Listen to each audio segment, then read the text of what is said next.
دیگر کئی ایک مقامات ہیں جہاں خود ہمارے رب نے ہمیں ڈرایا ہے. یہاں بات ذکر کی جا رہی ہے یا ایھا الانسان ما غرک بربک الکریم، اے انسان تجھے کس چیز نے اپنے کرم والے رب سے دھوکے میں رکھا. دنیا میں کیا کس لیے تھا، کر کے کیا آیا؟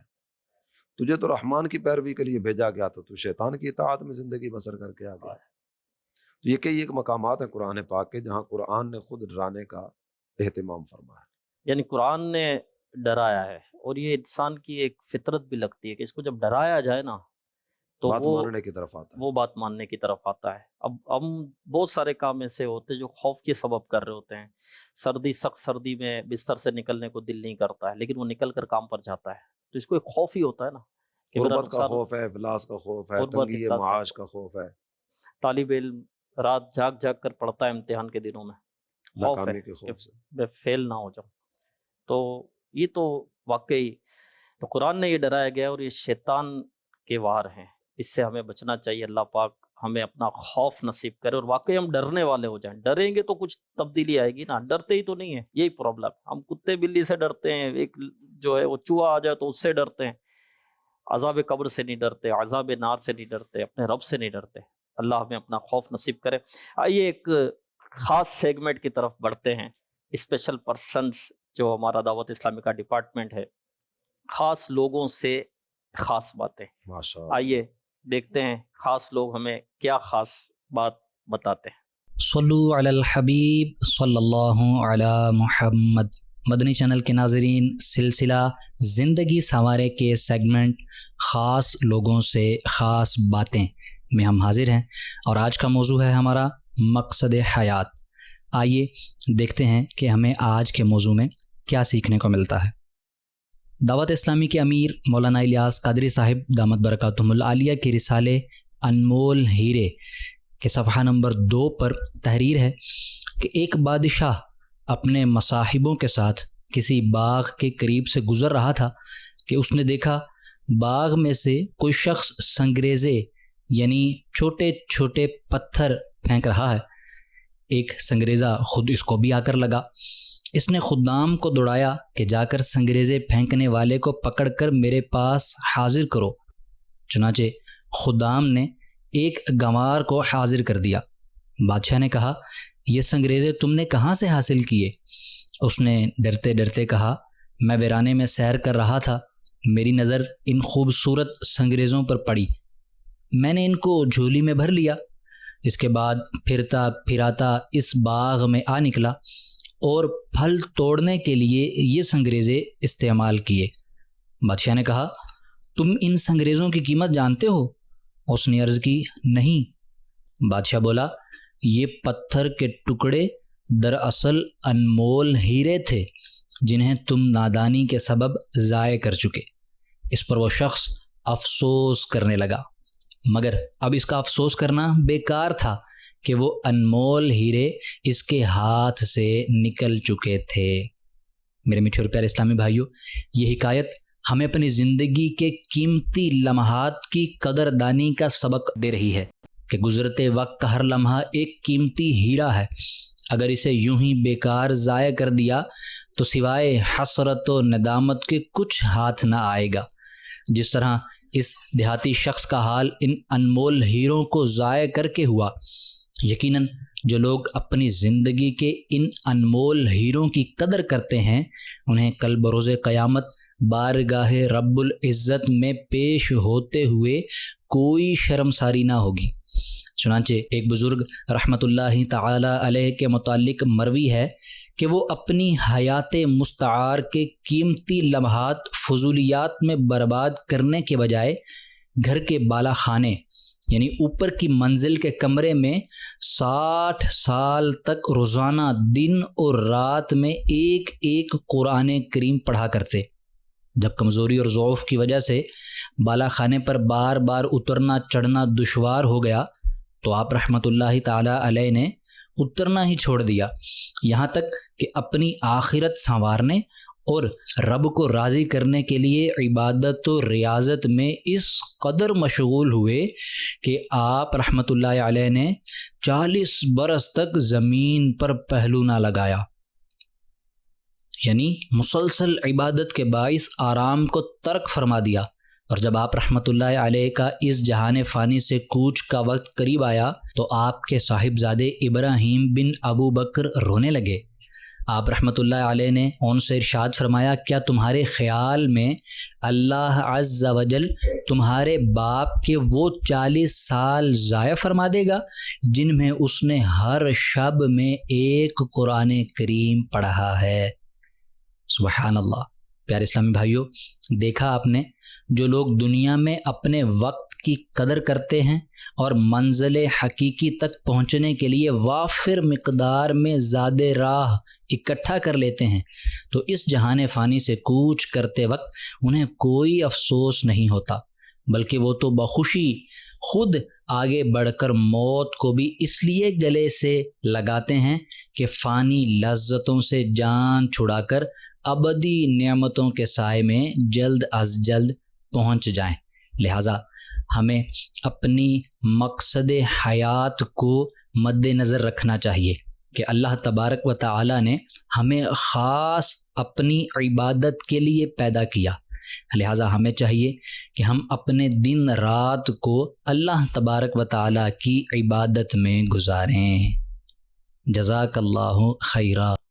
آپ نے اشاروں کی زبان میں جو ہے وہ مدنی پھول سنے۔ دعوت اسلامی کے مدنی ماحول میں اسپیشل پرسنز کا بھی یہ ایک شعبہ ہے جس میں مبلغین باقاعدہ اشاروں کی زبان سیکھتے ہیں، اور اشاروں کی زبان سیکھ کر گونگے بہرے اسلامی بھائیوں کے پاس جا کر انہیں اشاروں کی زبان میں نیکی کی دعوت دیتے۔ تو آپ کے بھی کوئی جاننے والے ہوں تو ان کو بھی دعوت اسلامی کے مدنی ماحول سے بھی وابستہ کریں، اور یہ سیگمنٹ بھی ان کو ضرور دکھائیں۔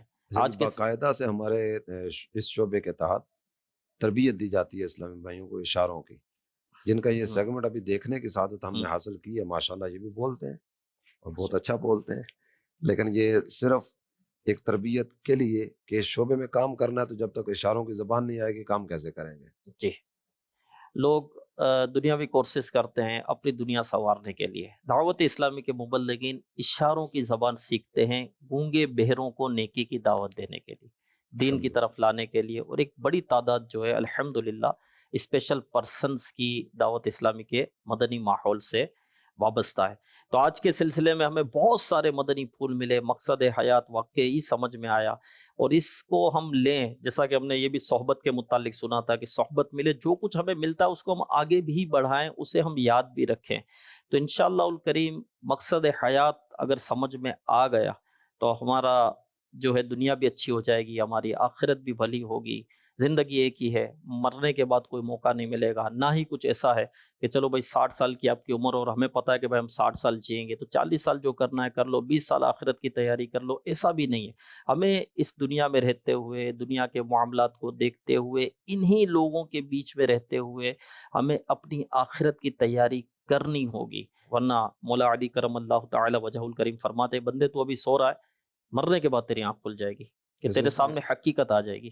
اس میں ایک چیز یہ بھی ہے کہ آنے سے تو 9 ماہ پہلے پتہ چل جاتا ہے کہ بچہ آنے والا ہے، جی، جانے سے 9 سیکنڈ پہلے بھی پتہ نہیں ہوتا۔ اسے تاریخ پیدائش تو پتہ ہے، دن پتہ ہے، سن پتہ ہے، لیکن موت کا وقت نہیں پتہ۔ اللہ والوں کو پتہ چل جاتا ہے، لیکن عام آدمی کو یوں نہیں پتہ چلتا۔ تو نیک اعمال کے مطابق زندگی گزاریں، اور یہ سلسلہ ضرور دیکھیں، دوسروں کو بھی اس کی ترغیب دلائیں۔ ابھی تو شروعات ہوئی ہے، اور کتنے پیارے مدنی پھول ملے۔ جب ایک ایک نیک عمل پر ہم آئیں گے تو کتنی برکتیں، کتنے فضائل ہمیں نصیب ہوں گے۔ اللہ پاک ہمیں نیک اعمال کرنے کی توفیق عطا فرمائے، اور نیک اعمال کے مطابق زندگی گزارنے کی سعادت نصیب کرے۔ صلو علی الحبیب صلی اللہ علی محمد۔ عمل کا جذبہ عطا یا الہی، گناہوں سے مجھ کو بچایا الہی، عمل کا ہو جذبہ